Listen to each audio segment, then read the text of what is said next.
کراچی سلمان عبداللہ مراد water corporation اعلیٰ سطحی اجلاس۔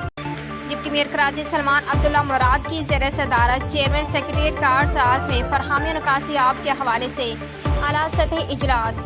اجلاس میں میئر کراچی کے معاون خصوصی برائے سیاسی امور کرام اللہ وقاصی، پی پی رہنما سید نجمی عالم دل محمد موجود تھے۔ سی ای او واٹر کارپوریشن انجینئر اسد اللہ خان، آفتاب چاڑیو، حنیف بلوچ، ظفر پلیجو سمیت تمام سپرنٹینڈنٹ انجینئرز اجلاس میں موجود تھے۔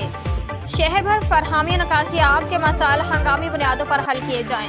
لائنوں کی صفائی، ٹوٹے مین ہولز کی تعمیر، دھنسنے والی سیوریج لائنوں کی تبدیلی سمیت دیگر امور مکمل کیے جائیں۔ تمام ٹاؤن چیئرمین اور یو سی چیئرمین کے ساتھ مل کر شہریوں کو بہتر سہولیات فراہم کی جائیں۔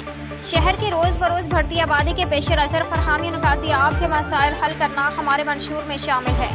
شہر کے مزید بہتری کے لیے تمام وسائل برائے کار لائے جائیں۔ ہم شہر بھر میں نکاسی آب کے مسائل حل کرنے میں سنجیدہ ہیں۔ سلمان عبداللہ مراد۔ نئے ایکٹ کے تحت کراچی واٹر کارپوریشن کو مزید بہتر اور مضبوط بنایا گیا ہے، جس کے مثبت نتائج آنا شروع ہو گئے ہیں۔